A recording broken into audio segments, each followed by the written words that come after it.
তাৰমানে পবিত্ৰ শ্ৰী গুৰু গ্ৰন্থ চাহেবৰ বাণীৰ মাধ্যমেৰে সমস্ত মানৱ জাতিক আধ্যাত্মিক দিশৰ একতা দোলেৰে বান্ধি থৈ দিছে। এটা কথা কল্কি অৱতাৰৰ কথা আপুনি যিটো ক'লে, ভাগৱতেও আমাক প্ৰমাণ দিছে, কলিৰ শেষত হইব কল্কি অৱতাৰ, ও কাটি মাৰি মেলচক কৰিব বুন্দামাৰ। সেইটো আমাৰ শিখ ধৰ্মত কোৱা নাই নেকি? আসলি খালসা কৰো নিবাস, মেলস খালসা হবে নাশ। কলিযুগটো 4,32,000 বছৰ বয়স, এতিয়া কমেও 5,000 কিবা এটা বছৰ গৈছে। কলিযুগটো এতিয়া চালুকীয়া হৈছে, সফল ডেকা হবলৈ আছেই, আদহীয়া হবলৈ আছেই, আৰু বৃদ্ধ হৈ পেলাই যেতিয়া কলিযুগটো বৃদ্ধ হৈ পেলাই কলিযুগ অন্ত হব, তেতিয়াই কলিৰ অশেষতো হইব ভগৱানৰ 24টা অৱতাৰ। 24টা অৱতাৰৰ ভিতৰত মুখ্য অৱতাৰ 10টা অৱতাৰৰ ভিতৰত 9টাহে অৱতাৰ হৈছে। আমি 10 অৱতাৰ যদিনো কল্কি অৱতাৰটো হোৱাই নাই, এতিয়া ক'ৰ পৰা কল্কি অৱতাৰ ওলাল আমি নাজানো। কৃষ্ণ শংকৰ গুৰু হৰিৰাম। আজি সাক্ষাৎকাৰ অনুষ্ঠান ভাগলৈ আকৌ আগবাঢ়িছোঁ। ইতিমধ্যে প্ৰকাশ কৰিছোঁৱেই, এই ভাগ অনুষ্ঠান দ্বিতীয় খণ্ড। ইয়াৰ পূৰ্ব খণ্ড প্ৰথম খণ্ড হিচাপে ইতিমধ্যে প্ৰকাশিত হৈ আছে, গতিকে সুধী সমাজে সেই ভাগো দৰ্শন কৰিব বুলি আশা প্ৰকাশ কৰিছোঁ। আজি আমাৰ মাজত অতিথি হৈ আছে জ্ঞানী জছবীৰ সিং, আৰু তেখেতৰ সৈতে কিছু কথা ভাৱ বিনিময় হ'ব। আৰু এই প্ৰথম যিটো খণ্ড ইতিমধ্যে প্ৰকাশ হৈ আছে, তাত সঁচাকৈ অনুষ্ঠান ভাগ বৰ উপভোগ কৰিলোঁ। আৰু তেখেত নিজে এজন শিখ সম্প্ৰদায়ৰ লোক। তেখেতে গুৰুৰ সম্পৰ্কত যিখিনি, গুৰু বুলি কওঁতে মহাপুৰুষ শ্ৰীমন্ত শংকৰদেৱ গুৰুজনা আৰু গুৰু নানকৰ কথা, আৰু লগতে ভাগৱত দৰ্শনৰ কথা, আৰু বাহ যি ধৰণৰ সুললিত কণ্ঠৰে পাঠ কৰি আমাক শুনালে, তাৰ কাৰণেতো মই সঁচাকৈ আপ্লুত হ'লোঁ। আৰু খন্তেক সময়ৰ কাৰণে হ'লেও আৱেগিক হৈছিলোঁ, ভাল লাগিছিলে, সঁচাকৈ উপভোগ কৰিলোঁ। এতিয়া খণ্ডত আমি আলোচনা কৰিম ভাগৱত দৰ্শনৰ কিছু তত্ত্ব কথাৰ লগতে আৰু দুটামান মোৰ মনৰ ভিতৰত থকা প্ৰশ্ন তেখেতৰ পৰা জানিব বিচাৰিম। প্ৰশ্ন মানে কি আৰু আলোচনাহে, তাই আমি জানিবলৈ এটা প্ৰয়াস কৰোঁ। আমি এনেকুৱা মহা ব্যক্তিসকলক প্ৰশ্ন কৰাৰ আমাৰ ধৃষ্টতা সিমান নাই, কেৱল মাত্ৰ মনৰ কিছু কথা প্ৰকাশ কৰি সমাজৰ কাৰণে সেইখিনি আগবঢ়োৱাৰ এটা মাত্ৰ প্ৰয়াসহে মাথোন।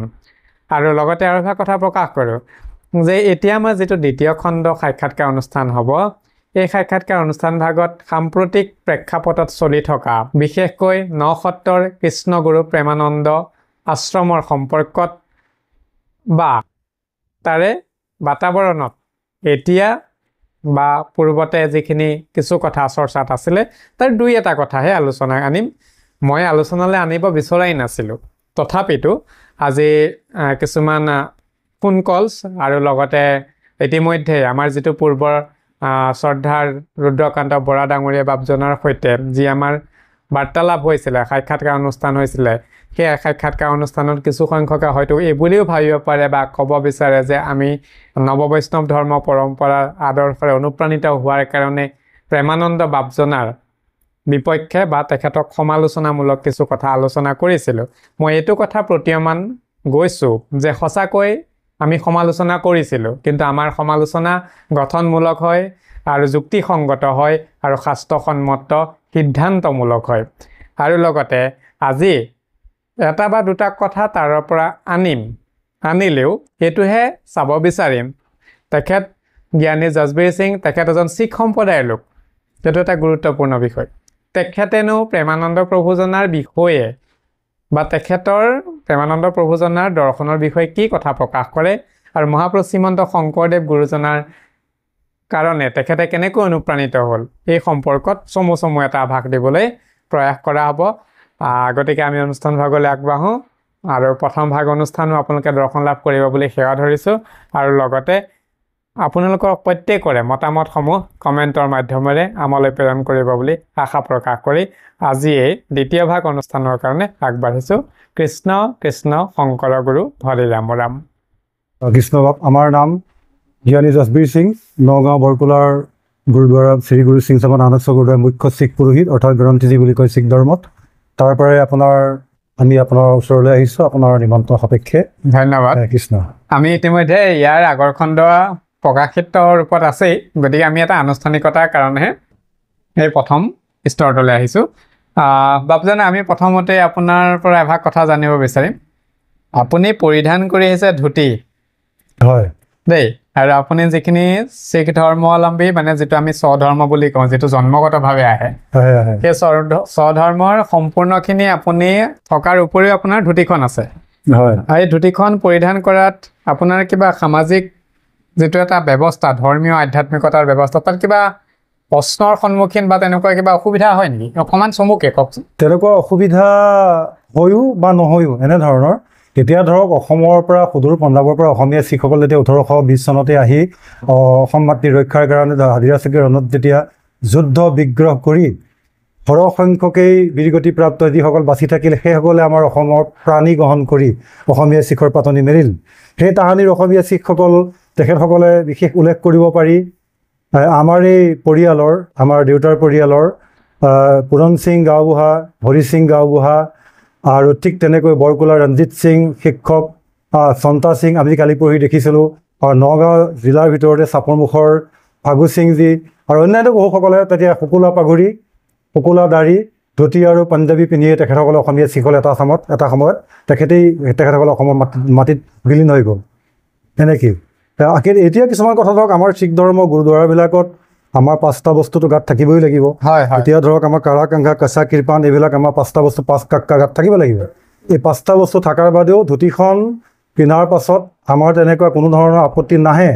আৰু কোনোবাই আপত্তি কৰিবলৈ যাওঁতেও তেওঁলোকে হয়তো এটা সময়ত বা এটা কাৰণতে তেওঁলোকে হয়তো আপত্তি কৰিব নোৱাৰিব বা কৰা নাই যে আপোনাৰ বিশেষ মোৰ 5টা বস্তু গাত আছে নাই। 5টা বস্তুটো মোৰ পৰিপূৰ্ণ। যেতিয়া ভাগৱত পাঠ কৰা হয়, ভাগৱতততো মোৰ সম্পূৰ্ণ কাৰা কাংঘা, কাছ কৃপান এটাইকেইটা সম্পত্তি থাকে। আমাৰ তলত পিন্ধা কাছটোৰ ওপৰত সেইটো আমাৰ শিখ ধৰ্ম, তেখেতসকলেও সুবিধা দিছে। আপোনালোকৰ ধৰ্মত আমি এইটো বস্তু নিপিন্ধিব বুলি আমি ক'ব আমাৰ অধিকাৰ নাই। সৰ্বোচ্চ সন্মানীয় পাগুৰিটো থাকিবই। তাৰপৰা ঠিক তেনেকৈ আমাৰ কৃপানখন থাকিবই, কাছটো থাকিব, কাছৰ ওপৰতে আমি ধুতিখন মাৰোঁ। তাহানিৰ আমাৰ অসমীয়া শিখসকল ধুতি পাঞ্জাবী পিন্ধিয়ে মৃত্যু হৈ গ'ল। কিন্তু কিছুমানে আপত্তি কৰিবলৈ কেতিয়াবা খোজে যে তেওঁ গুৰুদ্বাৰা জ্ঞানী হয়, তেওঁ ধুতিখন পিন্ধে। সেইকাৰণে আমি ক'ব খোজোঁ যে ধুতিখন পিন্ধিলে, পাঞ্জাবীটো ধুতি পিন্ধিলে, এতিয়া আপোনাকো মই মৰমত পাগুৰি এটা দিব পাৰোঁ। পাগুৰিটো পিন্ধিলে আপুনি সম্পূৰ্ণ শিখ ধৰ্মাৱলম্বী, সন্মানে সম্পূৰ্ণ শিখ ধৰ্মাৱলম্বী লোক হৈ নাযায় নহয়? হয়নে নহয়? ঠিক ধুতিখন পিন্ধিলেও তোমাৰ সম্পূৰ্ণ কোচ কলিতা সিহঁত বা অন্যান্য জাতি বা সনাতন ধৰ্ম হৈ নাযাওঁ নহয়, মোৰ শিখ ধৰ্মই। কাৰণ আকৌ যদি আমি এটা উদাহৰণ দিওঁ ইছলাম ধৰ্মৰ ওপৰত, ইছলাম ধৰ্মত কোৰাণ শ্বৰীফখন তেওঁলোকে সদায় আজান দিয়ে, শুনা পাওঁ, 5 বাৰ নামাজ পঢ়ে, হয়নে নহয়? তেওঁলোকে কোৰাণ শ্বৰীফখনত কি আছে তাকে আমি যেতিয়া চাবলৈ যাওঁতে আমি যেতিয়ালৈকে ইছলাম ধৰ্মত দীক্ষিত নহয় বা তেওঁলোকৰ এটা বয়সত যেতিয়া চনত নহয়, তেতিয়ালৈকেতো কোৰাণ শ্বৰীফখন পঢ়িলে ইছলাম হৈ নাযায় নহয়। গতিকে আৰু আমাৰ শ্ৰী গুৰু গ্ৰন্থ চাহেব আমাক কি চাইছে? পবিত্ৰ শ্ৰী গুৰু গ্ৰন্থ চাহেবত সৰ্বজাতি সৰ্বধৰ্ম বিষয়ে লেখা আছে। সেই সম্পৰ্কত আমাৰতো চবতত গৈছে গুৰু গ্ৰন্থ চাহেবৰ 1430 পৃষ্ঠা, 885 পৃষ্ঠাত ৰাম কালি মেহলা পঞ্জমা, कोई बोले राम राम, कोई खुदाई, कोई सेवे गुसैया, कोई अल्लाह, करन करन करीम, कृपा तारे रहीम, कृपा तारे रहीम, कृपा तारे रहीम। চমুকৈ আনিছোঁ, উত্তৰ গাবলৈ আমাৰ সময় নহ'ব। লাষ্ট টাইমত কথা কৈছে, কি কৈছে?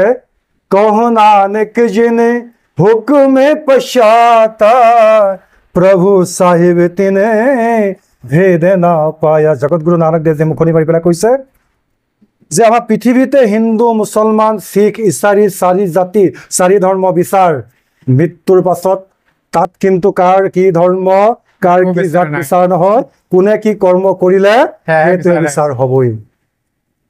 বৰ উপযুক্ত প্ৰভু।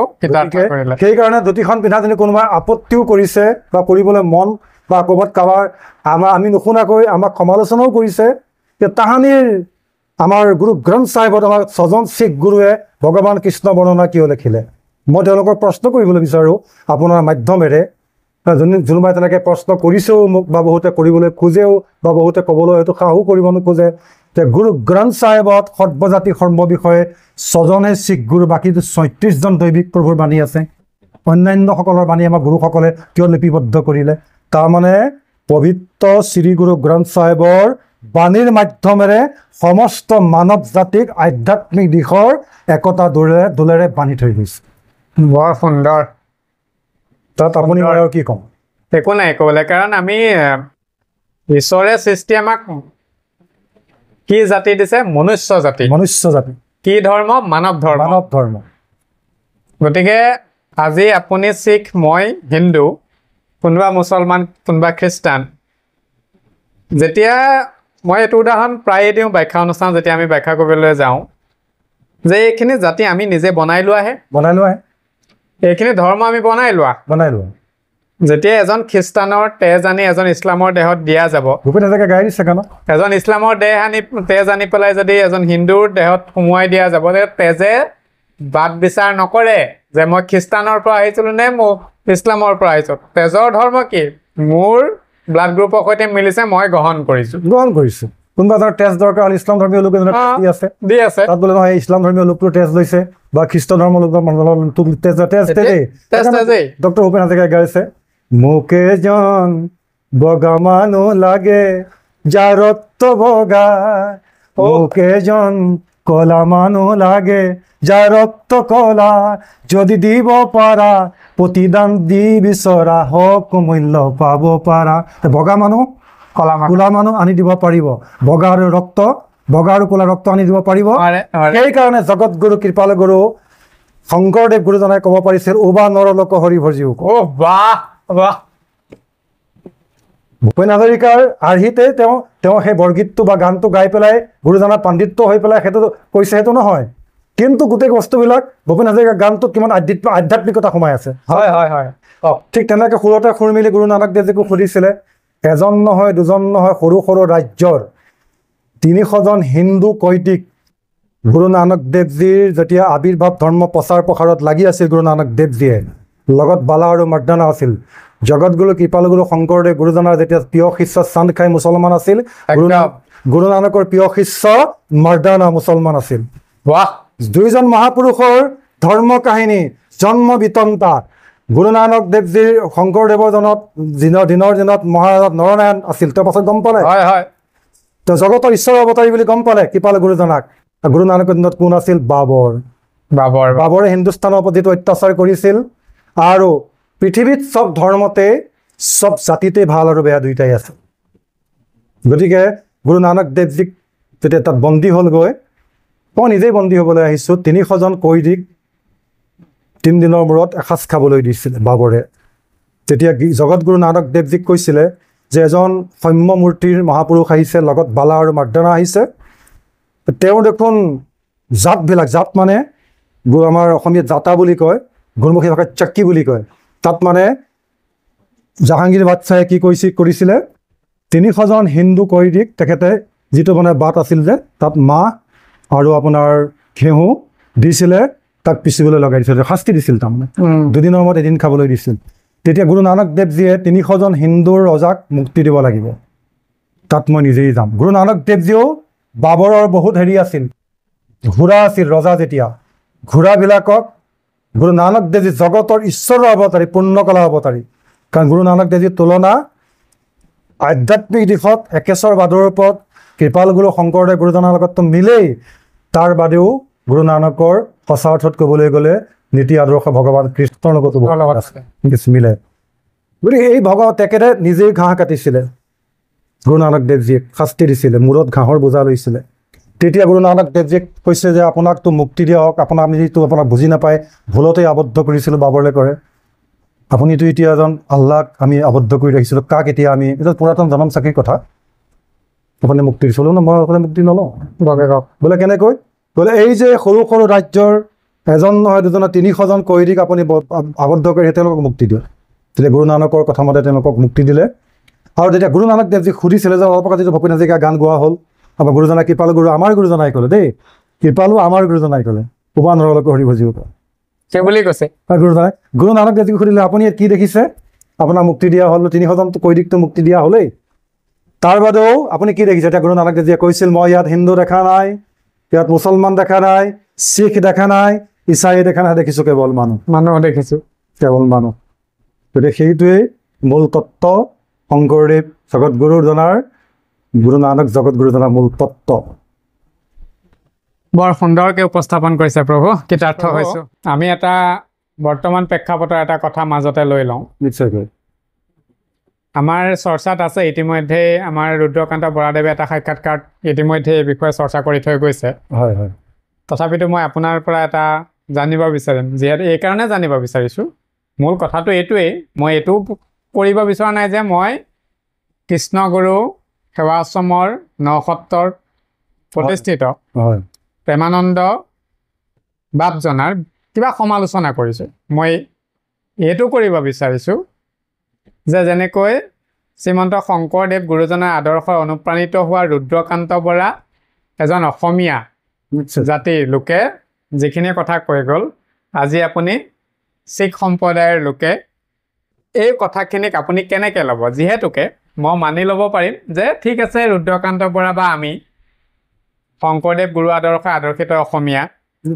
সেইকাৰণে বাৰু আমি গুৰুৰ কথাখিনিক বিকৃতি কৰাৰ কাৰণে আমি তেখেতক এটা সমালোচনামূলক এটা ইতিমধ্যে প্ৰচাৰ কৰিছিলোঁ কিন্তু এতিয়াতো আপুনি এজন শিখ সম্প্ৰদায়ৰ লোক গতিকে শিখ সম্প্ৰদায়ৰ লোকজনৰ এটা বেলেগৰ বস্তু মানে সম্প্ৰদায় হিচাপে শিখ সম্প্ৰদায়ৰ কাৰণে শংকৰদেৱ এজন বেলেগৰ গুৰু হয়নে এতিয়া আপুনি সামঞ্জস্য ৰাখি পেলাই মোক এইটো কথা অকণমান দুই এটা কথা কওক যে কৃষ্ণগুৰু প্ৰেমানন্দৰ বাপ জনাই আমিতো প্ৰভু নকওঁ হয় হয় কাৰণ প্ৰভু এজনেই কৃষ্ণ ভগৱন্ত এজনেই প্ৰভু আৰু যদি আমি সন্মুখজনক প্ৰভু বুলি কওঁ আমি কেতিয়াবা অনুষ্ঠানত বা সন্মুখত যেতিয়া কোনোবা এজনক কওঁ আমি প্ৰভু নমস্কাৰ প্ৰভু কৃষ্ণ এনেকৈ কওঁ সেই প্ৰভুটো কিন্তু সেই ব্যক্তিজনক কোৱা নাই দেই সেই প্ৰভু তেখেতৰ হৃদয়ত থকা সেই কৃষ্ণটো ভগৱান স্বয়ং সেই পৰমাত্মা স্বৰূপক প্ৰভু বুলি কৈছে নিশ্চয় গতিকে আপোনাৰ পৰা মই এইটো জানিব বিচাৰিম আপোনাৰ মন্তব্য কেনে ধৰণৰ হ'ব পাৰে যে কৃষ্ণগুৰু প্ৰেমানন্দ বাপ জনাই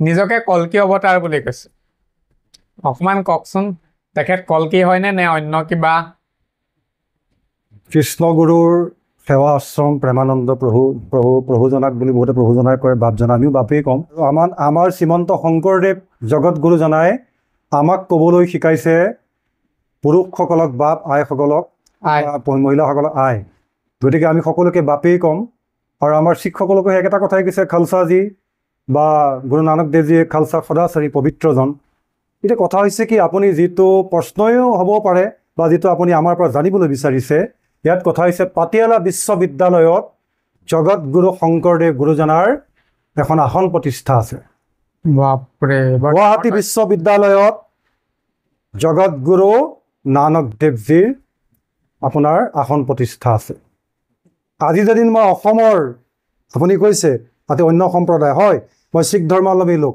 প্ৰথম এজন মই ভাল অসমীয়া একদম তাৰ পৰাহে মোৰ ধৰ্মটো শিখ আপুনি পাঞ্জাৱত বসবাস কৰাসকলক পাঞ্জাবী শিখ ক'ব অসমত বসবাস কৰাসকলক অসমীয়া শিখ ক'ব হয় বিহাৰত বাস কৰাসকলক বিহাৰী শিখ ক'ব বিহাৰকো বাদ দিয়ক পাঞ্জাৱকো বাদ দিয়ক অসমকো বাদ দিয়ক ভাৰতবৰ্ষকো বাদ দিয়ক ভাৰতবৰ্ষৰ বাহিৰতো শিখ ধৰ্মাৱলম্বী লোক আছে সেইসকলক কি শিখ বুলি ক'ব এতিয়া দেশৰ শিখ বুলি ক'ব গতিকে সেইকাৰণে শিখ এটা ধৰ্মৰ নাম অসমীয়া এটা জাতিৰ নাম আমি প্ৰথম হাৰে আহিব যে অসমীয়া প্ৰাগ চেনেলত 3বাৰ প্ৰগ্ৰাম কৰিলোঁ শান্তনু মহন্তই কৈছিলে আপুনি কোৱাৰ দৰে যে মুখত দাঢ়ি আছে মূৰত পাগুৰি আছে দেখাত পাঞ্জাবী যেন লাগিলে মুখত কিন্তু অসমীয়া কথা কৈছে তেতিয়া শান্তনু মহন্ত ডাঙৰীয়াক কৈছিলোঁ যে মহন্ত ডাঙৰীয়া অসমীয়া শিখসকলৰ শিৰত পাগুৰি মুখত দাঢ়ি অসম মাতৃ ৰক্ষাৰ কাৰণে হাতত তৰোৱাল মুখত মধুৰ অসমীয়া ভাষা এতিয়া প্ৰেমানন্দ ডাঙৰীয়াই তেওঁ আশ্ৰমখনত সেৱা আশ্ৰমখনত কাৰোবাক ভাত দিছে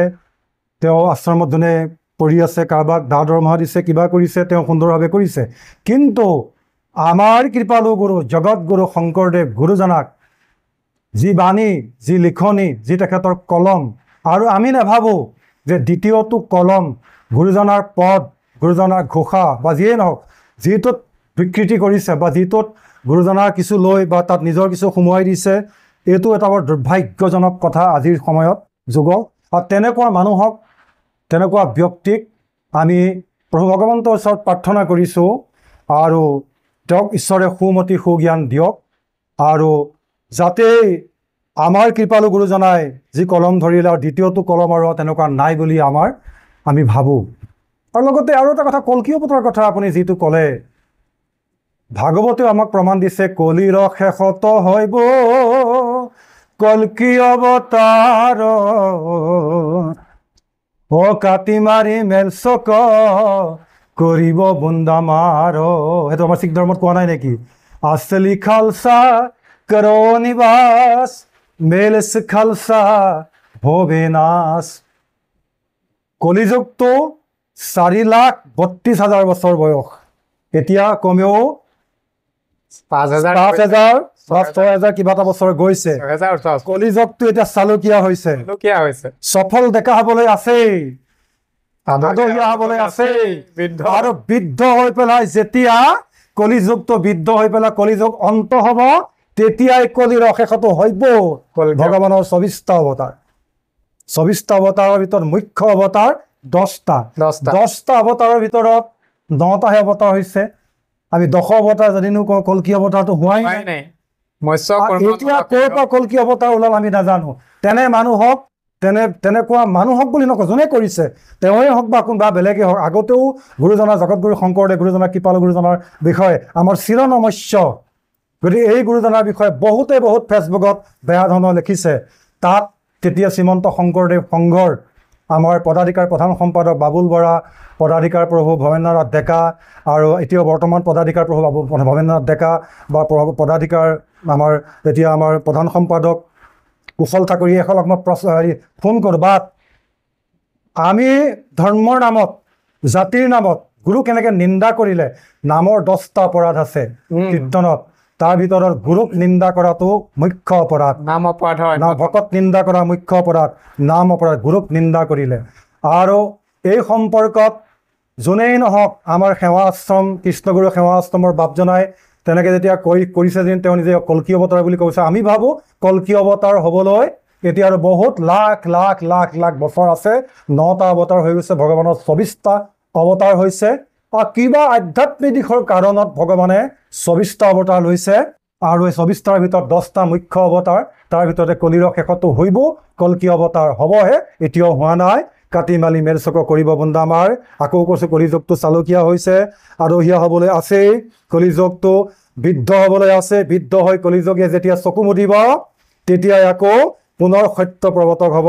তেতিয়াই এডোখৰ নিৰ্দিষ্ট স্থান আমাৰ গুৰু গোবিন্দ সিং মহাৰাজে আছে, বিভিন্নজনক তেতিয়া আমাৰ সেইকাৰণে কৈছে যে আমি অলপ এটা শ্লোক তাৰমানে চৌৰ সাক্ষী ভৱিষ্যতবাণী গুৰু গ্ৰন্থ চাহিবত আছে, ভাগৱততো ভৱিষ্যতবাণী আছে। কলিৰ শেষত কল্কি অৱতাৰ, আমাৰ শিখ ধৰ্মতো ভৱিষ্যতবাণী আছে, চৌৰ সাক্ষী বুলি কয়। তাত লেখা আছে আছলি খালসা। খালসা মানে সদাচাৰী। সদাচাৰী মানে শিখসকলে এই 5টা বস্তু গাত পৰিধান কৰি ধৰ্মত থাকিব, নীতিত থাকিব, সেইজনে সদাচাৰী, সেইটো বুজোৱা নাই। প্ৰত্যেক জাতি, প্ৰত্যেক ধৰ্মত, প্ৰত্যেক ধৰ্মগুৰুৱে যিটো নীতি আদৰ্শ দিছে, সেই নীতি আদৰ্শ মতে যোনে চলে সেইজনেই সদাচাৰী।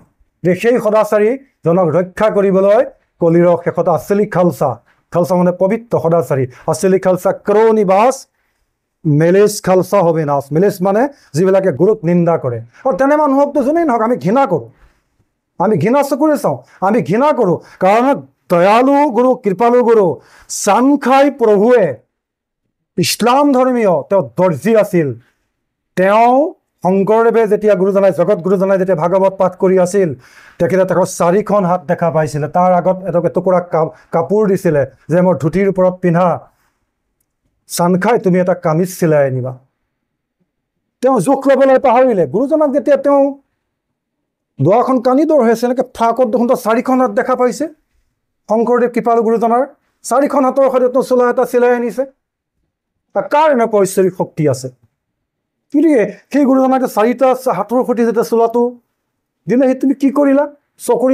চকুৰি সনাতন ভকতেও আজি মোক এই দৃশ্য দেখা নাপালে, তুমি আজি এই দৃশ্যটো দেখা পাইছে, এতিয়াই তুমি 4খন হাত আঁতৰাই পেলাই 2খন হাত আনে, কাকো নক'ব কথাটো, ক'ত নকয়। ভকতৰ মুখেইতো প্ৰভু পৰম ঈশ্বৰৰ গুণানুকীৰ্তন আপোনাৰ হেৰি হ'ব, প্ৰচাৰ প্ৰসাৰ হ'ব আৰু সেই ভকতক যোনে নিন্দা কৰে, ভকত নিন্দা কৰা মহাপাপ, গুৰু নিন্দা কৰা মহাপাপ। পঞ্জাৱৰ এটা কথা থুলমূলকৈ 2 মিনিট আমি ক'ম। পঞ্জাৱত শ্ৰী গুৰু গ্ৰন্থ চাহেবৰ আমাৰ শাশ্বত গুৰু, বৰ্তমান শিখসকলৰ গোটেই পৃথিৱীত যিমান গুৰুদ্বাৰ আছে গুৰু গ্ৰন্থ চাহেবকে গুৰু বুলি মানিব লাগিব। এটা নিৰংকাৰী দল ওলাইছিল, তাত অৱশ্যে ৰাজনীতিৰ চাল নাথাকাও নহয়। তাত কিন্তু এজনে ওলাইছিল, সন্ত বাবা সন্তা সিংজী, তেখেতে ওলাইছিলে যে মই গুৰু নানক মানিব নালাগে, গুৰু গ্ৰন্থ চাহেবক মানিব নালাগে, আমাৰ ঐশ্বৰিক শক্তি আছে। তেতিয়া তেখেতক কোৱা হৈছিল, কথা সত্য ওলাইছে দেই কথাটো, যে আপুনি ঐশ্বৰিক শক্তি পুৰাতন জনম চাকিত লেখা আছে, এক সিমৰে নানকা জল থল মে ৰহিয়া সমায়ে। এজনক চিমৰে বালা আৰু মাৰ্দনাই কৈছে, গুৰুজী আমি কিহত আহি আছো? সাগৰৰ ওপৰেদি গুৰু নানক দেৱজী খোজকাঢ়ি যাব পাৰিছিল।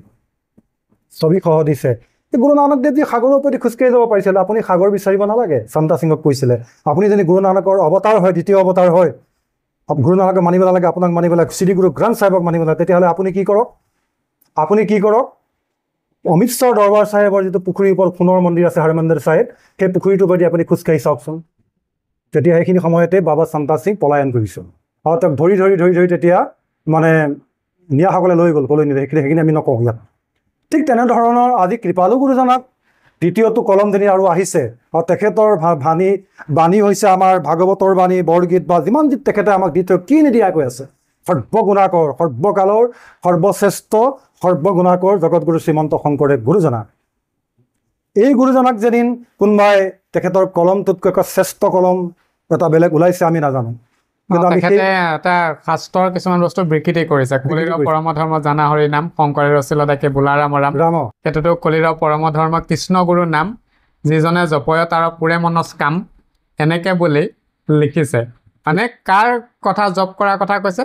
কৃষ্ণ গুৰু বুলি খ্যাত প্ৰেমানন্দ প্ৰভু নহয় বাপ জনাই। আচ্ছা, সেইটো তেওঁ লিখিছে, কিন্তু গুৰুজনাৰ বিকৃতি সম্পূৰ্ণ, গতিকে বিকৃতি। আৰু তেখেতৰ যেন কিবা ৰচনা আছে। আৰু আমি এটা ভাবোঁ বাপ, শ্ৰীমন্ত শংকৰদেৱ গুৰুজনাৰ বৰ্তমান সময়ত তেওঁ সদায় চিৰসেউজ, সদায় নতুনত্ব, যে তেওঁক আমি এতিয়া অনাদৰ কৰিম, তেওঁ আমাৰ গুৰু নহয়, তেওঁ যিখিনি দিশত আমাক একো দিব নোৱাৰিলে, বেলেগ এজনক আমি আদৰি লওঁ, সেইটো প্ৰশ্নই আহিব নাই। এইটো সপোনতো আমি সপোনৰ অগোচৰ, ভাবিব নোৱাৰোঁ। আমি আকৌ কৈছোঁ যে গুৰুক নিন্দা কৰা, ভকতক নিন্দা কৰা মহাপাপ, আৰু আমি সেই মানুহক ঘৃণা কৰোঁ, যোনেই নহওক আমি ঘৃণা কৰোঁ। আৰু কৃষ্ণ গুৰু বুলি আমি কৈছোঁ ন, আমি তেখেতক শ্ৰদ্ধা কৰিছোঁ। তেখেতৰ আশ্ৰমত যিমান ভকত বৈষ্ণৱ বাপসকল আছে সকলোকে আমি সেৱা ধৰিছোঁ। ঈশ্বৰে ভগৱন্তে তেখেতক সুমতি সুজ্ঞান দিয়ক। আমি শৰণৰ 4 বস্তুত গুৰুজনাক আমি 4টা বস্তুৰে পৰা গুৰু, দেৱ, নাম, ভকত। কৃষ্ণ শব্দটো আগে নাহে, কিন্তু কৃষ্ণ গুৰু, কাৰণ আমাৰ গুৰুহে পথ প্ৰদৰ্শক, প্ৰভু ভগৱন্তৰ নাম ল'বলৈ। গুৰু নহ'লে কেনেকৈ শিখ ধৰ্মত কৈছে কুম্ভে বাদ্ধা জল ৰহে জল মেনা কুম্ভে না হৈ, জ্ঞান কা বাদ্ধা মান ৰহে গুৰু বিনে জ্ঞান না হৈ। গুৰু অবিহনে আমি জীয়াই থাকিব নোৱাৰোঁ। প্ৰাণী জল বিনে মৰ যায়ে, শিখ গুৰু বিনে মৰ যায়ে। প্ৰাণী জীৱ জন্তুবিলাক কোনোবাই হেনো মানুহক আদি কৰি এসাঁজ নেখালেও কোনোবা জীয়াই থাকিব, কিন্তু সকলো জীৱ জন্তু চৰাই চিৰিকটি বাঘে সিংহ চবে পানী জল নেখালে জীয়াই থাকিব নোৱাৰে। প্ৰাণী জল বিনে মৰ যায়, শিখ। প্ৰকৃত শিখ মানে কোন? এতিয়া যোনে আমাৰ শিখ ধৰ্মৰ লোকসকলকে বুজোৱা নাই, এজন গুৰু শিষ্য ভকত, সেইসকলকো বুজাইছে, বা শিক্ষকসকলক বুজায়, দুইটাকে বুজাইছে। গতিকে শিখ গুৰু বিনে মৰ যায়। তেনেকৈ ঠিক ভকতক নিন্দা কৰা, আমাৰ কৃপালু গুৰু শংকৰদেৱ গুৰুজনাক নিন্দা কৰা, আৰু আমাৰ মাধৱ প্ৰভুৱে শৰণৰ 4 হেৰি কৈয়ে গ'ল, বস্তু প্ৰকাশ কৈয়ে গ'ল। যে কি কৈ গ'ল? শ্ৰীমন্ত, প্ৰথমতে আমি গাইছোঁ, শ্ৰীমন্ত শংকৰ হৰি ভকতৰ জানা যেন কল্পতৰু, তাহান্ত বিনাই নাই নাই নাই। 3বাৰ কৈছে নাই নাই নাই নাই নাই নাই আমাৰো পৰম গুৰু। আৰু এতিয়া ক'ৰ পৰা পৰম গুৰুবিলাক লৈ আছে আমি নাজানো, কিন্তু আমাৰ পৰম গুৰু তেওঁহে। গতিকে মই শিখ, কাৰণ 1505 খ্ৰীষ্টাব্দত 2জন গুৰুৱে অসমৰ বৰলোহিতৰ পাৰত মহামিলন ঘটিল। চবেইতো অদ্বৈতবাদ, 2জনে একেশ্বৰবাদ। গতিকে আমি শংকৰদেৱ গুৰুজনাৰ নীতি আদৰ্শ আহৰণ কৰিছোঁ, সেইকাৰণে আমি সদৌ অসম, আমি দেই, মই নহয়, মই বুলি অহংকাৰ, সদৌ অসম সমন্বয় মই চব মঞ্চ বঁটা পাইছোঁ। 3টাই আমি ৰাজ্যিক ভিত্তিত বঁটা পাইছোঁ। এটা মাননীয় নৰেন্দ্ৰ মোদী ডাঙৰীয়া 70 সংখ্যক জন্মদিনত। কোনো ৰাজনীতি ইয়াত আহিব নালাগে, এইটো প্ৰাসংগিকতা নহয়, তথাপিতো কৈছোঁ। মাননীয় নৰেন্দ্ৰ মোদী ডাঙৰীয়া ভাৰতৰ প্ৰধানমন্ত্ৰী এতিয়াও হৈ আছে, তেখেতৰ 70 সংখ্যক জন্মদিনত 70জনক চিলেকশ্যন কৰিলে। তাৰ ভিতৰত গোটেই অসমৰ ভিতৰত আমি পৰিলোঁ। এইবিলাক কথা ক'ৰবাত লুকাই আছে, তাৰমানে আমি ব্লেক ডায়মণ্ডো হওঁ। কাৰণে আমাক মানে কোনোবাই জাবৰ দি ঢাকি থয় আৰু যোনে তাৰ পৰা অলপ পোহৰ ওলাইছে বুলি ভাবিছে জাবৰখিনি খুচৰি হ'লে বুটলি পেলাই আমাক লৈ গৈছে যেনেকৈ আপুনি বুটলি পেলাই হয়তো আমাক আনিছে দেই সেইখিনি আমাৰ যোগ্যতা আৰু বুটলি অনা নাই প্ৰভু আপুনি আপোনাৰ গুণেৰে নিজে প্ৰকাশ লাভ কৰিছে প্ৰভু আমি সেই প্ৰকাশৰ জ্যোতি দেখা পাইহে ওচৰলৈ চাপিছো গতিকে এই যে আমাৰ গুৰুজনাই কৈ গ'ল যে নাই নাই নাই নাই আমাৰ পৰম গুৰু তাতকৈ আৰু কি থাকিল গতিকে সেইকাৰণেহে আমাৰ যোনেই গুৰুজনাক বাণীত বিকৃতি কৰিছে মই ভাবোঁ এইটোতো এটা অন্যায় হৈছে এটা মহা অন্যায় হৈছে আৰু এটা নিষ্পাপ যিজন গুৰুৱে সকলোকে সমান চকুৰে গুৰুজনে কি ব্ৰাহ্মণক নিন্দা কৰিছে নেকি ক্ষত্ৰিয়ক নিন্দা কৰিছে নেকি বৈষ্ণৱ নিন্দা কৰিছে নেকি চাৰি জাতিক ব্ৰাহ্মণ ক্ষত্ৰিয় বৈষ্ণৱ শুদ্ধ চাৰি জাতিক গুৰুজনাই এক কৰি থৈ গৈছে আৰু গুৰু নানক চাহিবো তেনেকে गुरु नानक साहब के हिंदू का गुरु मुसलमान का पीर हिंदू मुसलमान सिख ईसाई आपस में भाई भाई गुरु नानक देव हिंदू मुसलमान दिवा एके शारीते लंगर खाবলৈ কাৰণে অন্নপ্ৰসাদ গ্ৰহণৰ কাৰণে জগত গুৰু নানক দেৱ যি ব্যৱস্থা কৰিছে কিন্তু কৈছো নহয় দুয়োটা ধৰ্মৰ যি ব্যৱস্থাপনা যি নীতি আদৰ্শ সম্পূৰ্ণ সাদৃশ্য আছে আৰু আমাক বহু মন্তব্য দিব পাৰে যে তেওঁ শিখ ধৰ্মাৱলম্বী লোক কিন্তু সেইটোৱে শিখ ধৰ্মাৱলম্বী লোক হ'লেতো আমাৰ গুৰু গ্ৰন্থ চাহিবে যি শিক্ষা দিছে আমি সেইমতেহে যাম কাৰণ গুৰু গ্ৰন্থ চাহিব জগত গ্ৰন্থ ভাগৱত জগত গ্ৰন্থ ভাগৱতৰ নীতি আদৰ্শতে উৱা নৰলোক হৰি ভকত তাতে আছে গুৰুজনাৰ দশম ভাগত আছে দশম ভাগৰ নিজাৰ সৃষ্টি গুৰুজনাৰ গুৰুজনাৰ মাধৱপুৰ হৈ তেখেতক প্ৰতিষ্ঠা কৰি থৈ গৈছে আমাৰ দ্বিতীয়জন গুৰু নাই আৰু আমাৰতো সন্ধিয়া হ'লেতো আজিকালি ঢেৰ বন্ধু সেইবিলাক অলপ বেয়া ধৰণৰ বন্ধু ইয়াত সেইবিলাক কথা ক'ব নাপায় গতিকে এই বন্ধু আমাৰ এজনহে হৰি ভক্তি দান দিয়া জগতক তাৰিলা সংসাৰ সিন্ধু হেন কৃপালো শংকৰ বিনাই নাহি নাহি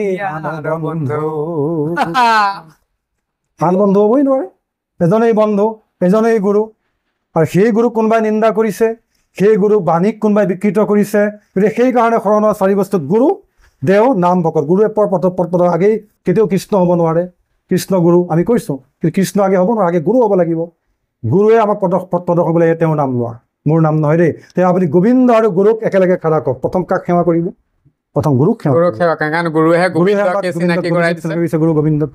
গোবিন্দক চিনাকি কৰিছে সেইকাৰণে গুৰু শংকৰদেৱ দেও কৃষ্ণদেৱ নাম কৃষ্ণৰ নাম ভকত কৃষ্ণৰ ভকত আমাৰ শিখ ধৰ্মত গুৰু জগত গুৰু নানক দেৱজী সেইবুলি শংকৰদেৱক সেয়া প্ৰতিষ্ঠা কৰিছে গুৰু নানকৰ নাম লওঁতে মই শিখ হৈ পেলাই তেখেতৰ নাম ল'বই লাগিব গতিকে দুইজনৰ সাদৃশ্য আছে এশৰ ভিতৰত এশৰেই গতিকে গুৰু জগত গুৰু নানক গুৰু দেও আকাল পুৰুষ যাৰ কোনো জন্ম মৃত্যু নাই কৃষ্ণৰ জন্ম নাই যিয়ে আৱিৰ্ভাৱ হৈ পেলাই নিজৰ পিতৃ মাতৃ চতুৰ্ভুজ ৰূপ ধাৰণ কৰিব পাৰিছিল সেইজনহে কৃষ্ণ সেইজনহে কৃপালু পৰম কৃষ্ণ সেইজন আমাৰ এই কৃষ্ণাং আকৌ কৈছোঁ সৰ্বদেৱা দেৱা দেৱতা আত্মা বসুদেৱ যে কো জানে পেয় নানকিতা গদা সে সৈ নিৰঞ্জন দেৱ গুৰু নানক দেৱজীয়ে কৈছে গুৰু অংগদ দেৱজীয়ে কৈছে কৃষ্ণৰ বৰ্ণনা সেইজন কৃষ্ণক দৈৱকী নন্দনক আমি প্ৰণাম যাওঁ তেওঁৰ নাম লোৱা সেইজনে এই কংকাৰ সেইজনে চৰাৰতী সেইকেইটা পূব পশ্চিম উত্তৰ দক্ষিণ 10টা দিশতেই তেওঁ সদায় বিদ্যমান আৰু সেইজনেই কৃপালু গুৰুৱে আমাক দেখুৱাই দিছে শংকৰদেৱে গুৰু নানক কৃপালু গুৰু দুইজনে জগত গুৰু কৃপালু গুৰু দেখুৱাই দিছে যে গুৰু দেও নাম ভকত গতিকে আগেই কৃষ্ণ হৈ গুৰু হ'ব নোৱাৰে গুৰু দেও নাম ভকত নাম হৈছে কৃষ্ণৰ নাম ভকত কৃষ্ণৰ ভকত বাকী ভকত সৃষ্টি কৰিছে আমাৰ গুৰুজনাইহে বাকীবিলাক আমি কোনোবাই শিৱ পূজা কৰিছোঁ লক্ষী পূজা কৰিছোঁ নাৰায়ণ পূজা কৰিছোঁ সেইবিলাক ভক্ত হ'ব পাৰে কিন্তু ভকত হ'ব নোৱাৰে ভক্ত আৰু ভকতৰ মাজত পাৰ্থক্য গতিকে সেইকাৰণে আমি কাকো নিন্দাও নকৰোঁ ইয়াৰ দ্বাৰাই নক্ষত্ৰ কৃষ্ণগুৰু আশ্ৰম বাপজনাৰ আশ্ৰমত যিসকল বিষয়ববীয়া আছে সেইসকলক প্ৰভু ভগৱন্তই কৃপা কৰক আৰু আমি আশা কৰোঁ কোনো কল্কি অৱতাৰ হ'বহে 4,32,000 বছৰ আছে এতিয়া আকৌ কৈছোঁ কলিযুগটো 5-6 হাজাৰ বছৰ কিবা এটা কৈছে কিমান হাজাৰ লাখ বছৰ আছে এতিয়া কল্কি অৱতাৰৰ প্ৰশ্নই নাহে আৰু গুৰুজনাৰ যি কলম তাক বিকৃত কৰা তেওঁক বাণীক বিকৃত কৰা কোনো শিখে নিজৰ গুৰুক নিন্দা কৰাটো সহ্য কৰিব নোৱাৰে কোনো একশৰণ হৰিনাম ধৰ্মৰ প্ৰৱৰ্তক কৃপালু গুৰুজনাক যি নীতি আদৰ্শ যিখিনি আমি গ্ৰহণ কৰিছোঁ সকলোৱে গ্ৰহণযোগ্য সেইকাৰণে জগত গুৰু কিয় আখ্যা পাইছে শংকৰদেৱ জগত গুৰু নানক দেও কলি তৰণ গুৰু নানক আয়া नारायण रूप धार गुरु नानक रूप बन के जग में आया उन्ना माया निर्नया वे गुरु नानक देव जी জগতৰ ঈশ্বৰ গুৰু নানক দেৱজীৰ ৰূপ লৈ পেলাই শিখ ধৰ্ম গ্ৰন্থ চাহিবে কৈছে গুৰু নানকৰ ৰূপ লৈ পেলাই ধৰাধামলৈ আহিছে চাৰিমুঠি জীৱ তৰণৰ কাৰণে। শংকৰদেৱ গুৰুজনাই প্ৰভু ভগৱন্ত কৃষ্ণৰ ৰূপ লৈ পেলাই যেতিয়া দ্বাৰকালৈ আপোনাৰ ৰুক্মিণীক যেতিয়া হৰণ কৰিছিলে প্ৰভু ভগৱন্তই, তেতিয়া তেখেতে নগাঁও আলিপুখুৰীৰ ওচৰতে এইখিনিতে ৰথ ৰখাই পেলাই আকাশ মাৰ্গ দি অকণমান সময় চাই গৈছিল। তেতিয়া ৰুক্মিণীয়ে কৈছিলে যাদৱ প্ৰভু ইয়াতে কিয় ৰখিলে বোলে কলিত মই আকৌ ইয়ালৈ আহিম শংকৰ ৰূপত। ঠিক তেনেকৈ আমাৰ ৰামচন্দ্ৰ আমাৰ প্ৰভুৰ ত্ৰেতা যুগত অৱতাৰ ৰামচন্দ্ৰ প্ৰভুৰ যেতিয়া অৱতাৰ তেখেতে কুলগুৰু আছিলে বশিষ্ঠমুনি। বশিষ্ঠমুনিয়ে ৰামচন্দ্ৰক কৈ থৈছিলে যে হে ৰাম স্বয়ং নাৰায়ণ নানক ৰূপ বনকে। স্বয়ং নাৰায়ণ গুৰু নানকৰ ৰূপত জগতগুৰু শংকৰদেৱ গুৰুজনাৰ পাছতেই 20 বছৰ পাছতে আহিব। এইসকল মহাপুৰুষ কিয় আহিছিল? এতিয়া কথা হৈছে কি সনাতন আমি যে হিন্দু ধৰ্ম শব্দটো আচলতে শুদ্ধ বুলি বৰ বিশেষকৈ ক'লেও ইয়াক বঢ়াই কৰা নহ'ব, ভুল কোৱা নহ'ব। কিয়নো সিন্ধু নদীৰ পাৰত যোনে বসবাস কৰি আছিল কালক্ৰমত সেইসকলকে হিন্দু বুলি কয়, কালক্ৰমত হিন্দু হ'লগৈ হয়নে? কিন্তু আচলতে সনাতন হিন্দু শব্দটো নাই। সনাতন শব্দটো অৰ্থ হৈছিল আগতেও আছিলে এতিয়াও আছে আগলৈও থাকিব। সনাতন ধৰ্মটো সংস্কাৰ কৰিবলৈ সত্য ত্ৰেতা দ্বাপৰ 3টা জগত সনাতনেই গ'ল। সনাতন ধৰ্মটো সংস্কাৰ কৰিবলৈ মহাপুৰুষবিলাক কিমান চনত আৱিৰ্ভাৱ হৈছে? লাষ্ট ধৰ্মটোৱে শিখ ধৰ্ম 1449 শংকৰদেৱ 1469 গুৰু নানক চাহিব। তাৰ আগতে অন্যান্য মহাপুৰুষসকল কলিযুগত আৱিৰ্ভাৱ হৈছে। সনাতন ধৰ্মটো সংস্কাৰ কৰা বাদেও কালক্ৰমত এটা নতুন ধৰ্ম সৃষ্টি কৰিলে যে জীৱৰ তৰণৰ কাৰণে মানৱক সংস্কাৰ দিবলৈ কাৰণে চৈতন্যদেৱ হ'ল। কিন্তু চৈতন্যদেৱ হ'লেও চৈতন্যদেৱে কিন্তু আপোনাৰ ৰাধাৰ সৃষ্টি কৰিলে। ৰাধাৰ সৃষ্টি কৰিলে। আমাৰ শৰণৰ 4 বস্তুত গুৰুদেৱ নাম বকত তাত ৰাধাৰ সৃষ্টি নাই। আৰু শিখ ধৰ্মটো তো মেৰা পিতা তো মেৰা মাতা তো মেৰা বন্ধপ তো মেৰা প্ৰাতা তো মেৰি শৰণ তোমাৰি আশা তুমি সজন সুহেলে। হে কৃষ্ণ তুমি মোৰ মাতা, তুমি মোৰ পিতা, তুমি মোৰ বন্ধু, তুমি মোৰ ভাই, তুমি সকলো চব কোচ। আৰু বেলেগে আমাৰ শিখ ধৰ্মটো ৰাধাৰ সৃষ্টি নাই, কাৰণ আই বা এইবিলাক পূজা সেৱা আমাৰ নাই, এক ঈশ্বৰবাদ। সেইকাৰণে পবিত্ৰ গ্ৰন্থ চাহিবৰ এক কৰি আৰম্ভ। আৰু এটা কথা জানিব বিচাৰিম আপোনাৰ পৰা, আপোনাৰ মতামতটো। যিটো ৰুদ্ৰকান্ত বৰা বাপৰ সাক্ষাৎকাৰ ইতিমধ্যে হৈ গৈছিলে, তাৰ পৰৱৰ্তী কালতে মই নাম নকওঁ, হয়, একশৰণ বৈষ্ণৱ পৰম্পৰাত থকা 2-এজন লোকেও যেনেকৈ কয় নহয় পাভলুটি মাৰে। হয়, পাভলুটি মাৰে।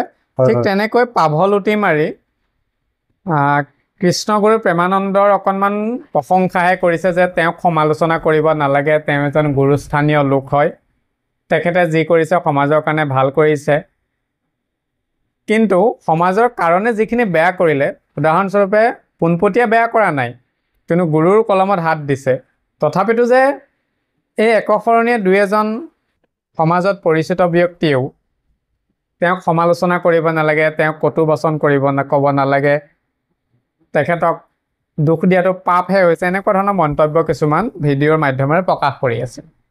আপুনি অকণমান কি ক'ব ইয়াৰ ক্ষেত্ৰত? সেই সম্পৰ্কত এটা সুন্দৰ পবিত্ৰ পাত্ৰত যেদিনা আমাৰ দুগ্ধ অমৃত থাকে, গোটেইখিনি অমৃত বুলি আমি সকলোৱে গ্ৰহণ কৰোঁ। হয়, অৰ্থাৎ আমাৰ কৰ্মৰাজি সকলোখিনি আমি ভাল কৰ্মই কৰিলোঁ। সেই অমৃতত যেদিন এটোপাল বিহ পৰিলে গোটেইখিনি বিহ হৈ গ'ল।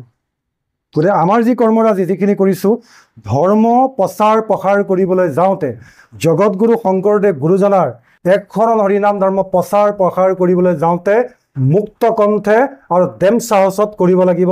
আৰু কাকো খাটিব নালাগিব, কাকো খাটনি ধৰিব নালাগে। কোনোবাই মোক এষাৰ কথা ক'লে বেয়া পাব, মই সত্যটো কিয় ক'ম, সেইটো কেতিয়াও হ'ব নালাগে। আৰু তেল মাৰিবও নালাগে। যিটো সঁচাটো ক'বলৈ, সঁচাটো প্ৰচাৰ কৰিবলৈ কাৰণে এটা বেলেগ দুৰান্ত এটা সাহস থাকিব লাগে, যিটো ইংৰাজী ডেম সাহস বুলি কৈছে, হয় নহয় বাৰু? দুৰান্ত এটা সাহস থাকিব লাগে। হয় প্ৰভু, সেইটো কেতিয়াও সেইটো কৰিব নাপায়। যিটো সঁচাটো কওক আপুনি। সেইটো অসমীয়াত কথা এটা কয় যে কান্ধুলি মাছ নিশা লুটি বাগৰ মাৰা, বোলে কান্ধুলি মাছ বোলে জেঙৰ কান্ধুলি এপিনেও লুটি বাগৰ মাৰে, কান্ধুলি বোলে লুটি বাগৰ মাৰে। কিন্তু সেইটো একচুৱেলি হ'ব নালাগে, সেইটোতো আৰু দুৰ্ভাগ্যজনক কথা হ'ব নালাগে। যিটো সঁচা আপুনি সেইটো প্ৰচাৰ কৰি যাওক। আৰু যদি না আপুনি সঁচাটো কোনোবাই আপোনাক নিমন্ত্ৰণ কৰিছে ক'বলৈ আপুনি নিবিচাৰে, তেতিয়াহ'লে আপুনি ঘৰতে ৰাম নাম লৈ হ'ব। এইটো মানে সঁচাটোও ক'ব নালাগে, মিছাটোও ক'ব লাগে, আপুনি যিহেতু আপুনি মানে নিউট্ৰেল থাকক, একো কাৰো হয় কাৰো একো মন্তব্য দিব নালাগে।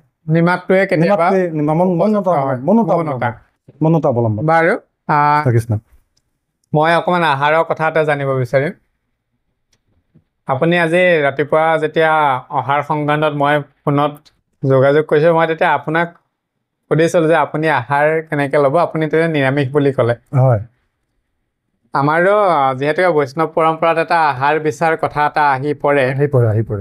অৱশ্যে আমাৰ কোনো ধৰণৰ মানে দাবী বা বাধ্যকতা নহয় যে তুমি নিৰামিষেই হ'ব লাগিব বা তুমি মাটিৰ তলত হোৱা খাদ্য খাব নোৱাৰিবা, তেল মছলা খাব নোৱাৰে, তেনেকুৱা নহয় দেই। কাৰণটো আহাৰ বিচাৰটো হৈছে যে সেইটো এটা মনৰ ভিতৰৰ পৰা অহা বস্তু যে মই এইটো আজিৰ পৰা নলওঁ। কোনোবা এজনক যদি জোৰ কৰি যে তই আজিৰ পৰা ভজনীয়া হ'লে, তই আজিৰ পৰা আচাৰ্য হ'লে, বা আপুনি এনেকৈ যেতিয়া এনেকুৱা অনুষ্ঠানৰ মাধ্যমেৰে যেতিয়া এটা বিষয়ত তেওঁক সমৰ্পণ কৰা যায়, তেতিয়া যে কৈ দিয়ে আজিৰ পৰা তুমি মাছ মাংস খাব নোৱাৰিবা, আজিৰ পৰা তুমি এইটো কাম কৰিব নোৱাৰিবা, বা তুমি আমিষ আহাৰেই ল'ব লাগিব, এনেকুৱা বিভিন্নখিনি। কিন্তু সেই আত্মাজনৰ ইন্দ্ৰিয়ই যদি বাসনা ৰাখে যে মই অকণমান খাব মন আছিলে, কিন্তু পদবীটো লোৱাৰ কাৰণে আজি এনেকুৱা হ'ল, মই আজি ল'ব নোৱাৰিলো, বা সন্মুখত আছে কিন্তু মনত সান্তনা দিয়া আছে মই এভাগ ল'ব নোৱাৰো, কিন্তু মনটোৱে ইন্দ্ৰিয়ই বিচাৰি আছে। মই তেনে ক্ষেত্ৰত মোৰ এটা ব্যক্তিগত বোধ, তেনেকুৱা লোকক তেনেকুৱা দাবী দি সেই আহাৰৰ পৰা বঞ্চিত কৰিলে ইন্দ্ৰিয়ই কষ্টহে পাইছে। ইন্দ্ৰিয়ই কষ্ট পাই কেতিয়াও তেওঁৰ চিত্ত, তেওঁৰ মন সম্পূৰ্ণ সমৰ্পণলৈ নাহে, যিহেতু ইন্দ্ৰিয়ই বিচাৰি আছে। গতিকে আমাৰ আচল দৰ্শনটো বা আচল কথাটো এইটো হ'ব লাগে যে আহাৰ বিচাৰটো এইটো লাগিলে অভ্যাসত পৰিণত কৰি আপুনি অন্তৰৰ পৰা এৰিব পৰা অৱস্থালৈ আহিব লাগে দেই। বোলে আজি নাখাবি দেই বুলি কৈ হ'ব দে, নাখাওঁ কিন্তু খাবলৈ মন আছিলে, তেনেকুৱা থাকিলেতো লাভ নহ'ব। গতিকে আপুনি অকণমান কওকচোন আপোনালোকৰ শিখ ধৰ্ম পৰম্পৰাত আহাৰ বিচাৰৰ কিবা বিশেষ কথা? সেইটোৱে কৃপালু গুৰু জগতগুৰু শংকৰদেৱ গুৰুজনাই কৈছে, গুৰু নানক চাহেবেও তেখেতসকলক আমাৰ চিৰনমন্য, তেখেতসকলেও কৈছে। কিন্তু সঁচা অৰ্থত ক'বলৈ গ'লে ৰজ তম সত এই পৃথিৱীত 3টা গুণৰে ব্যক্তিসকল থাকিবই, জাতি বৰ্ণ ধৰ্ম নিৰ্বিশেষে। গতিকে ৰজগুণ কিছু কৰিয়ে ভাল পায়, তামসিক গুণে অৰ্থাৎ তেওঁলোকে মাংস মাছ এইবিলাক গ্ৰহণ কৰে, বা অন্যান্য আজিকালি ক'বলৈ ইয়াত বেয়া লাগিছে অলপমান জুলীয়া ধৰণৰ বস্তু কিছুমানো গ্ৰহণ কৰে। গতিকে এতিয়া আচল সঁচাৰ্থত ক'বলৈ গ'লে পবিত্ৰ গ্ৰন্থ চাহেবৰ বাণীয়ে আমাক কি কৈছে? পবিত্ৰ গুৰু গ্ৰন্থ চাহেবৰ বাণীয়ে কিন্তু সম্পূৰ্ণ ইয়াক মানা কৰিছে। কিয়নো জীৱৰ 4 প্ৰকাৰ জীৱ আছে। 4 প্ৰকাৰ জীৱ আছে, হৈছে আপোনাৰ মাংসভোজী, তৃণভোজী, আশ্ৰিত অমৃতভোগী আৰু মকৰাবিলাক যেতিয়া আপোনাৰ মাটি চাটি এনেকৈ খায়। তে এই 4টা জীৱৰ ভিতৰত আটাইতকৈ শ্ৰেষ্ঠ জীৱটোৱে হৈছে মানুহ। 84 লাখটা জীৱৰ ভিতৰত মানুহ শ্ৰেষ্ঠ। 42 লাখ মাটিত, 42 লাখ পানীত। সেইটোত আমাৰ শিখ ধৰ্মত কৈছে 184 জন্মে পৰমিয়া দুৰ্লভে মানস জন্ম পায়োৰে। 84 লাখটা জীৱ ভৱন কৰি কৰি লাষ্টত এই মানৱিক শৰীৰটো পাইছে। তাৰ আগতে কাৰ ঘৰত ক্ষীৰতী গাই হৈ গাখীৰ দিলেও আমি ক'ব নোৱাৰো।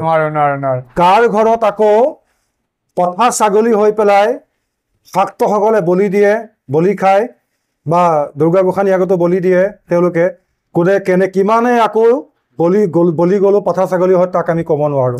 হয়, কাৰ ঘৰত আজিকালি পাৱাৰ টিলাৰ ওলাইছে, ট্ৰেক্টৰ ওলাইছে হাল বোৱা, তাহানিততো হালোৱা গৰুৱেতো হাল বাইছিলে। কাৰ ঘৰত আকৌ জোৰলি লৈ পেলাই আকৌ কিমান হাল বাই দিলেও ক'ব নোৱাৰে, ক'ব নোৱাৰোতে ভগৱান আমি যিটো ক'ব নোৱাৰা সেইটোৱে ভগৱান। গতিকে সেইকাৰণে এই যে মাছ মাংসটো কথা আমি সকলো জীৱ ভৱন কৰি লাষ্টত মানুহৰ জনমটো পাইছোঁ যে 4 প্ৰকাৰৰ যে জীৱ আছে, বাঘ, সিংহ এইবিলাকে কিন্তু কেতিয়াও তৃণভোজী নহয়, ঘাঁহ খাই জীয়াই নাথাকে, তেওঁলোকে মাংসই খাব। এতিয়া মানুহ কিছুমানে কয়, কিছুমানে ব্যাখ্যা কৰে, বহুতে কয় বা আধ্যাত্মিক দিশৰ চেতনাবোধ যাৰ কিছু কম আছে সেইসকলে কয় যে জীৱক খাইহে জীৱ তৰি থাকিব। তাৰমানে এনেকুৱা এটা বুজায় হাঁহটো পাৰটো ছাগলীটো নাখালে নহ'ব, সেইটো খাইহে মানুহ জীয়াই থাকিম। নহয়, হাঁহটো পাৰটো ছাগলীটো গৰু গাই গৰুজনীও সকলোবিলাকৰ জীয়াই থকা পৃথিৱীত অধিকাৰ আছে, কাৰণ যিহেতুকে কলে বৰে বেলেগ আত্মা চবৰে একেই। কলে বৰে বেলেগ, কাৰণ আমি 84 লাখটা জীৱৰ ভ্ৰমণ কৰি পবিত্ৰ গ্ৰন্থ চাহিবত কৈছে, আৰু মাধৱ আমাক কৃপালু গুৰুজনে সেইটোৱে কৈছে। গতিকে লাষ্ট শৰীৰটোৱে মানৱী শৰীৰ। গতিকে নাৰায়ণ কাহে ভকতি কৰো তেৰা মেৰি পামৰা মন মাধৱে গণে গণ হৰিহে গাত কপাপ নাচুৰা যত জীৱ জঙ্গম গীতা পতঙ্গম হৰিহে অগ নগ জগ তেৰি কায়া। হে প্ৰভু, যত জীৱ জঙ্গম গীত পতঙ্গম অগ নগ জগ তেৰি কায়া। যদি চব তোমাৰে কায়া হ'ল তে তোমাকে মাৰি আমি খাম। হয় দে।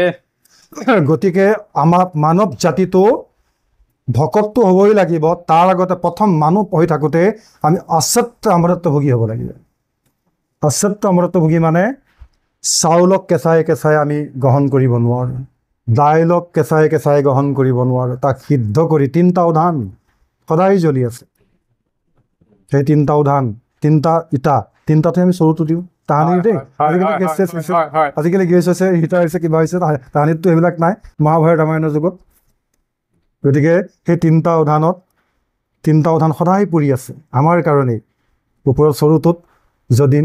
গতিকে আমাৰ সেই অন্ন প্ৰসাদমুঠি আমি ভকতৰ নাম লৈ গুৰুজনাৰ 4 বস্তুৰ গুৰু দেও নাম ভকত লৈ যদি আমি সিদ্ধটো আমি সেইটো আচৰিত অমৃত ভোগী কৰি তাত সিদ্ধ কৰি, আৰু সিদ্ধ কৰিলেও নহয় তাক প্ৰসাদ কৰি খাবলৈ আমাক কৰিব লাগিব। সিদ্ধ কৰি পেলাই খালে সেইটো নহ'ব।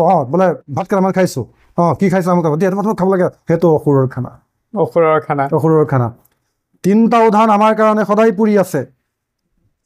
তাৰ পৰা সিদ্ধ কৰি অচিত্ত অমৃত কৰি খাইছোঁ, অমৃত কৰিতো খাব লাগিবই।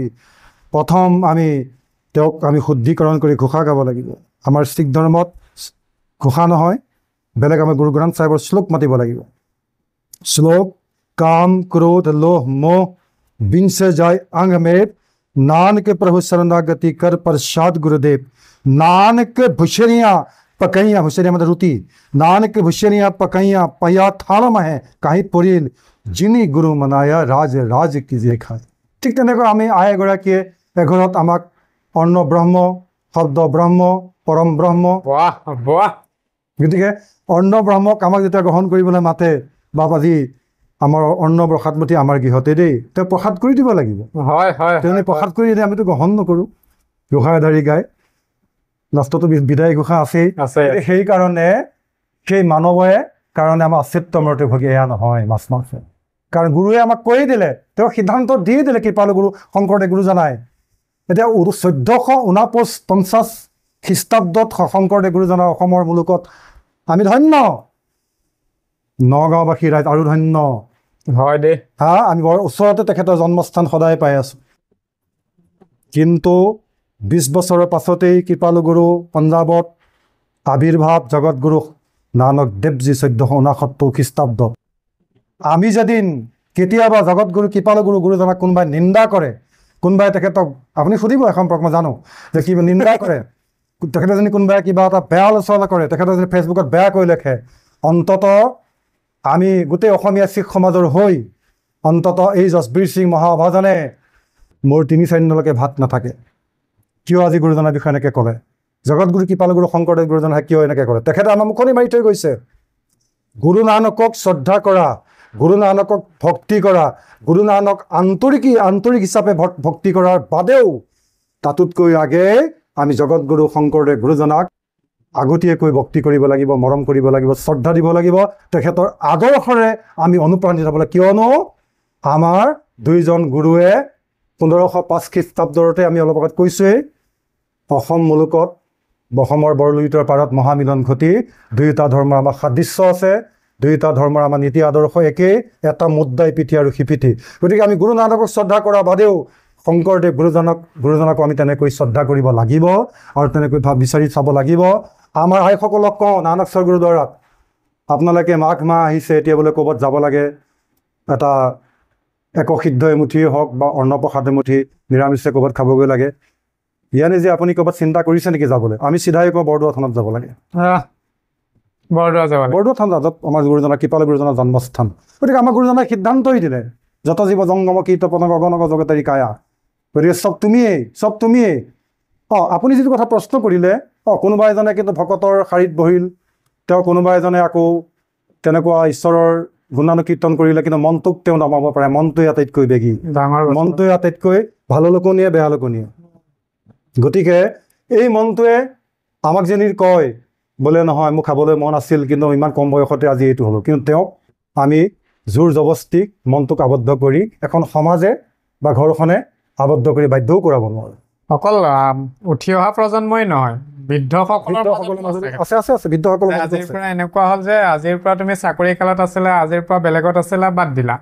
কিন্তু আজিৰ পৰা তুমি ওচৰলৈ যাবলৈ, নামঘৰলৈ যাব লাগিব, এইখিনি কৰিব লাগিব। তুমি আজিৰ পৰা লং পেণ্টৰ ঠাইত বেছিকৈ ধুতিখন পিন্ধিব লাগিব। বেছিকৈ বুলি শব্দটো ব্যৱহাৰ কৰিছো দেই, বেছিকৈ ধুতিখন পিন্ধিব লাগিব। আৰু তুমি আজিৰ পৰা নিৰামিষহাৰী হ'ব লাগিব। তেওঁ তেতিয়া কি হ'ল, হ'ব আৰু বাধ্যত পৰি কৰিলে, কিন্তু 6-4 মাহৰ পিছত বেলেগত গৈ কোনেও নাই দেখা দেই, কোনেও নাই দেখা, আজি লওঁ আৰু কোনেও নাই দেখা, লং পেণ্টহে পিন্ধি আহিছোঁ আজি, কোনেও নাই দেখা। তেনেকৈ যদি আহাৰ গ্ৰহণ কৰে, গতিকে তেওঁক নিচাই আবদ্ধ কৰাৰ প্ৰয়োজন নাই বুলিহে মই ভাবোঁ। সেইটো আপুনি একে ৰাইট প্ৰশ্ন। তাৰ উত্তৰত তেওঁ সেই কম বয়সতে হওক বা বেছি বয়সতে হওক, বয়সৰ ব্যৱধান এই ধুতি চেলেং গামোচা ইয়াক কিবা এটা অপদস্থ অপমান কৰাই হৈছে। আপুনি তেওঁলোকৰ এটা প্ৰশ্ন কৰিলে, তেওঁ কোনেও নাই দেখা, এতিয়া খাওঁকি এজনে দেখি আছে, জিসকো দেহ কি পাৰ আনকে পৰদাৰ সংগ ফাকে চিত্তগুপ্ত জব লেখা মাকে তব কৌন তেৰা পৰ্দা তাকে। চিত্তগুপ্ত লিখি আছে গুৰু গ্ৰন্থ চাহিবৰ বাণী যে এটা বেয়া কাম কৰিছা 4 বেৰৰ মাজত, কোনেও দেখা নাই, কিন্তু ওপৰজনে লিখি আছে। তেওঁ সদায় চাই আছে। তেওঁ সেইখন পৰ্দা কোনে আঁতৰাব? এতিয়া সেইখন পৰ্দাত তেওঁৰ চৰণত তেওঁ চিত্তগুপ্ত এজন থাকে। তেওঁ এজন ব্যক্তিয়ে জাতি ধৰ্ম বৰ্ণ নিৰ্বিশেষে বোলে তেওঁ পৃথিৱীত মানৱীতনো পাইছে। কলিযুগতো 100 বছৰে আয়ু, তাকো বোলে পাপ পুণ্য কৰিলে 15 বছৰ কাটা যাব, থাকিল 85 বছৰ। গতিকে সেই ভকতজন তেওঁ যোন ধৰ্মাৱলম্বী লোকেই নহওক, যাৰ প্ৰত্যেক ধৰ্মৰ দৰ্শন আছে, তেওঁ যেদিন আধ্যাত্মিক দিশত গুৰুজনাৰ নীতি আদৰ্শ মতে চলা নাই, ব্যক্তিগত হিচাপে যেদিন তেওঁ মনে মনে পাপ কৰি আছে, কিন্তু এজনে দেখি আছে। সেইকাৰণে চিত্তগুপ্ত কয় যে মানৱীতনো তেওঁ লৈ তেওঁ পৃথিৱীলৈ গ'ল। তেওঁ যেতিয়া আত্মাটোক, কিন্তু আত্মাৰ কিন্তু মৰণ নাই, আত্মাৰ মতামাইকী নাই, আত্মা ধৰ্মৰ নাই, জাতি নাই, বৰ্ণ নাই। গতিকে কলে বৰে বেলেগ।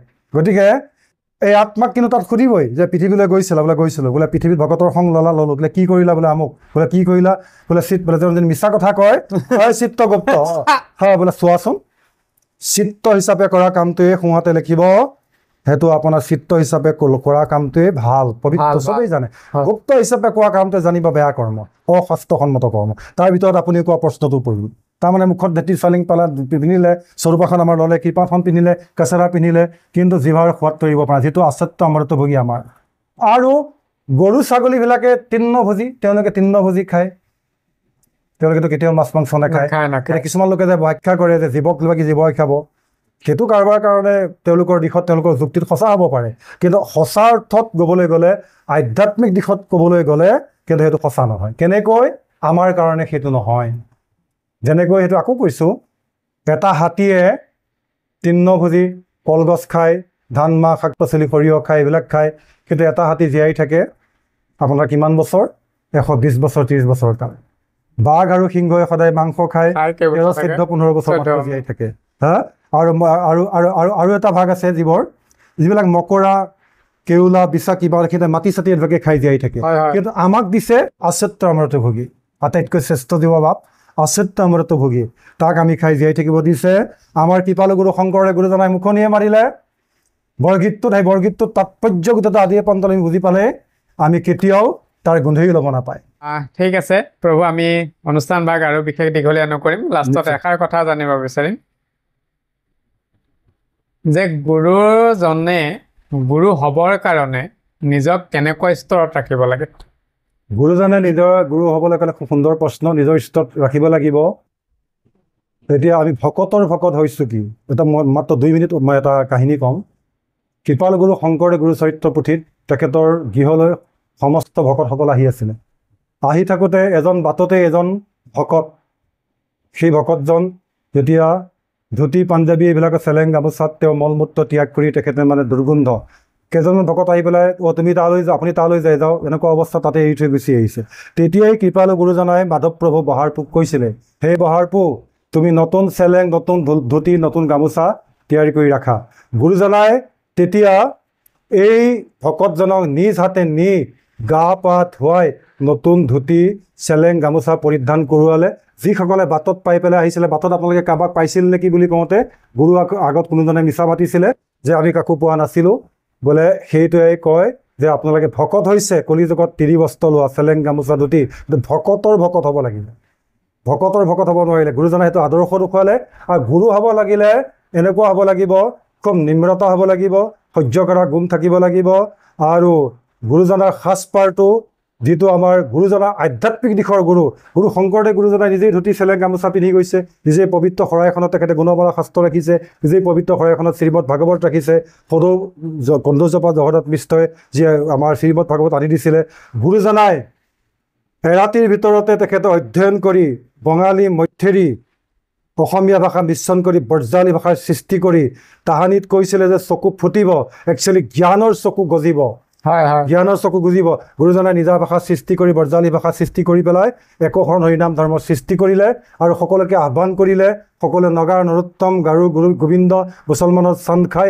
সকলোকে যিজনে সকলো জাতিকে শিষ্যত্ব গ্ৰহণ কৰোৱাইছিল বা সকলোৱে তেওঁ গুৰু ভজিছিল ঠিক তেনেধৰণৰ জগতগুৰু কৃপালু গুৰু শংকৰদেৱ গুৰুজনাৰ যিটো নীতি আদৰ্শ সেই আদৰ্শৰে পৰিপূৰ্ণ হ'ব লাগিব সেইজনেই প্ৰকৃত অৰ্থত গুৰু ঠিক আছে কৃষ্ণ প্ৰভু আৰু দীঘলীয়া নকৰোঁ সময়ৰ প্ৰতি লক্ষ্য ৰাখি যিহেতু এইটো আমাৰ দ্বিতীয় খণ্ড গতিকে মই 2-এটা কথা মানে মই কৈছিলোঁ নহয় যে ৰাতিপুৱা মোলৈ এটা ফোন আহিছিলে কনফাৰেন্স কলত কেইবাজনো আছিলে তেওঁলোকে আপুনি আহিব বুলি ডাইৰেক্ট খালি এটা কথাই কৈছিলে যে আমিতো আলোচনা কৰিছে বিভিন্ন ধৰণৰ কথা গতিকে আপুনি এই কৃষ্ণগুৰু সেৱাশ্ৰমৰ এটা হ'লেও প্ৰশ্ন তেওঁক সুধিব আৰু সেই প্ৰশ্নটোৰ কাৰণে মই আজি আপোনাৰ সেই কথাটো প্ৰকাশ কৰিলোঁ আপুনি উত্তৰ ভাগ দিলে আৰু দীঘলীয়া নকৰোঁ আপুনি আমাৰ অনুষ্ঠানত সময় দিয়াৰ বাবে কৃতাৰ্থ হ'লোঁ কেৱল মাত্ৰ এটা আনুষ্ঠানিকতা থাকে কাৰণে এই পিছৰ খণ্ডৰ যিটো আমাৰ এতিয়া আলোচনা হ'ল এটা সংক্ষিপ্ত আলোচনা আহে পৰৱৰ্তী কালত আমি পাতিম দেই ঢেৰ কথা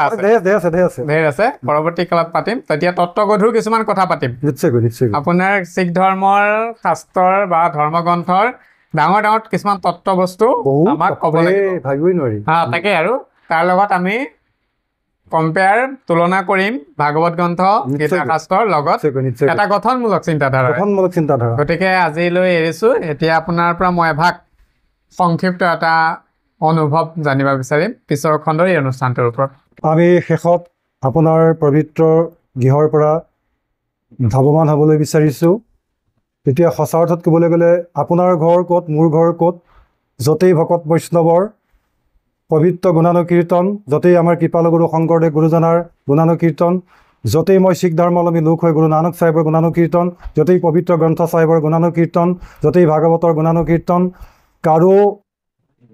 কাকো আমি অন্তৰত দুখ দিয়া কথা পোৱা নাই আৰু সকলোকে ভগৱানৰ ঈশ্বৰমুখী কৰক কৃষ্ণমুখী কৰক কৃষ্ণৰ নাম ল'বলৈ দেৱকী নন্দনৰ নাম ল'বলৈ শক্তি দি ভক্তিপাত্ৰ কৰক আৰু য'তেই এইসকল থাকে য'তেই গ্ৰন্থ চাহেব য'তেই ভাগৱত য'তেই শংকৰদেৱ গুৰুজনাৰ আদৰ্শ নীতি আদৰ্শ আলোচনা ত'তেই আপোনাৰ বৈকুণ্ঠ আৰু দ্বিতীয়খন বৈকুণ্ঠ নাই গতিকে আমাৰ অনুভৱ হৈছে আজি আমি আশা কৰিছোঁ বিদায় আপোনালোকৰ পৰা বিদায় কি অন্তৰ আত্মাক কেতিয়াও বিদায় দিব নোৱাৰে।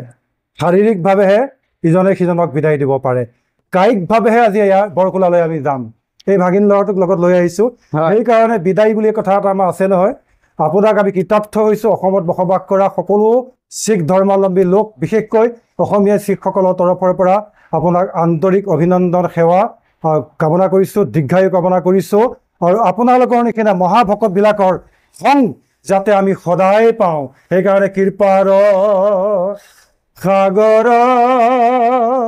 দৈৱকী নন্দন পুৰীও মনৰ কাম ভকতৰ সংগ সদানো গুচুক মুখে তো আগুণ ৰাম ভকত ৰসংগ সদানো গুচুক মুখে তো আগুণ নাম জয় ৰাম জয় নাৰায়ণ জয় কৃষ্ণ জয় জগৎগুৰু শ্ৰীমন্ত শংকৰ জগৎগুৰু শ্ৰীমন্ত শংকৰ হৰি ৰাম জয় গুৰু শংকৰ কৃষ্ণ শংকৰ নমস্কাৰ। কৃষ্ণ কৃষ্ণ শংকৰ গুৰু হৰিৰাম। সাক্ষাৎকাৰৰ অন্তিম চৰণত উপবিষ্ট হৈছোঁ। অৱশ্যে জানিবলগীয়া আৰু মনত থকা বহু কিছুমান কথা আছিলে, কিন্তু সময়ৰ এটা বাধ্যবাধকতাৰ কাৰণে সেইখিনি কথা অৱতাৰণলৈ নাহিল।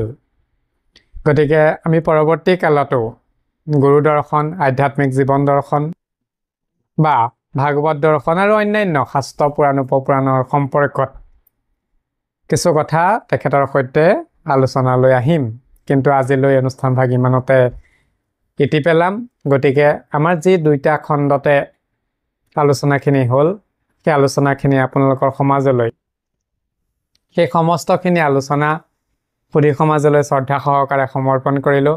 আপোনালোক সমস্তই মহন্তসকলে আত্মমন্থন কৰি বা আত্মবিশ্লেষণ কৰি কমেণ্টৰ মাধ্যমেৰে আমালৈ পঠাব বুলি আশা প্ৰকাশ কৰি অনুষ্ঠান ভাগৰ পৰা বিদায় মাগিছোঁ। কৃষ্ণ কৃষ্ণ শংকৰ গুৰু হৰিৰাম।